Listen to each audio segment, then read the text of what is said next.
everyone, welcome back to Script Andy. Today we're diving into the fast-paced, retro-inspired first-person shooter, Ultrakill.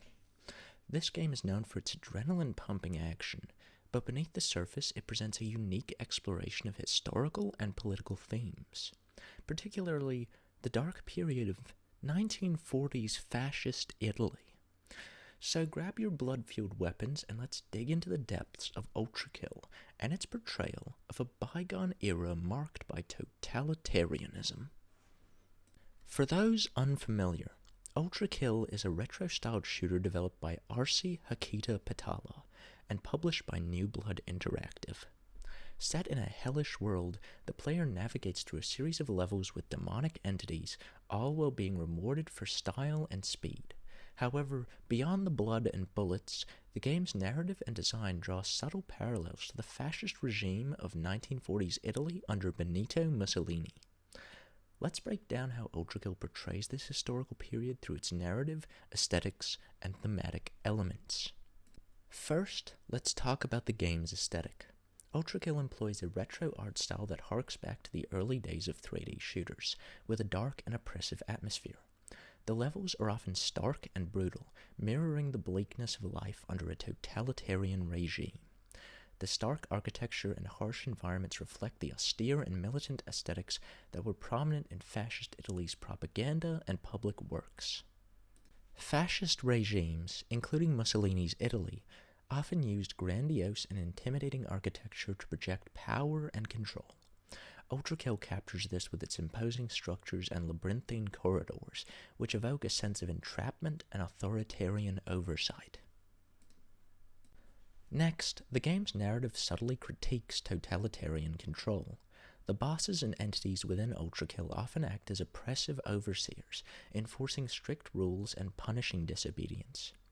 This echoes the rigid control exercised by fascist governments, where dissent was not tolerated, and the populace was expected to follow a strict nationalist ideology. Mussolini's regime was marked by censorship, propaganda, and the suppression of political opposition.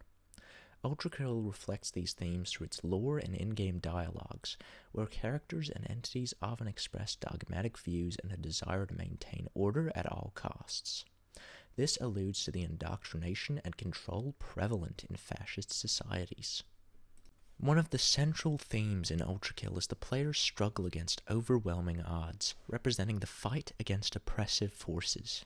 The relentless action and constant battle for survival can be seen as a metaphor for resisting authoritarian control. Just as the protagonist battles through hordes of enemies, the oppressed in fascist states often had to fight, whether through resistance movements or underground activities, to regain freedom and autonomy. During World War II, many Italians resisted Mussolini's regime and the occupation by Nazi Germany. This spirit of resistance is subtly mirrored in Ultrakill, where the player's journey through hell can be seen as a metaphor for the fight against a regime that seeks to dominate and control. Finally, Ultrakill explores the morality of violence, a complex theme when considering the atrocities committed under fascist regimes.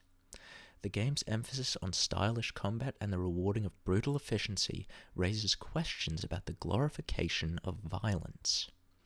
In a broader sense, it critiques the use of violence as a tool for control, as seen in fascist states, where military force and police brutality were often employed to maintain order.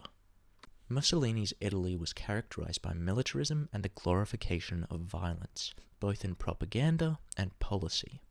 Ultrakill challenges players to think about the implications of violence, even as it immerses them in it, drawing a parallel to the moral complexities faced by those living under oppressive regimes.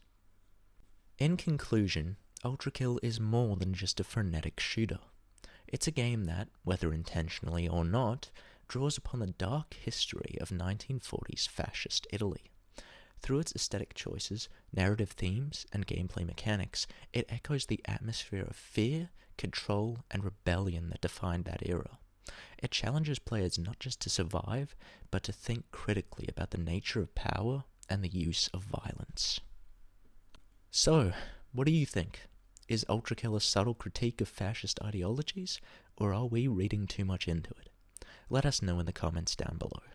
And if you enjoyed this deep dive, be sure to like, subscribe, and hit that bell button to stay updated on our latest video essays. Thanks for watching, and as always, keep gaming thoughtfully. By the way, if you haven't tried Ultrakill yet, I highly recommend it. Not just for the action, but for the rich thematic content it offers. It's a wild ride with a lot to think about.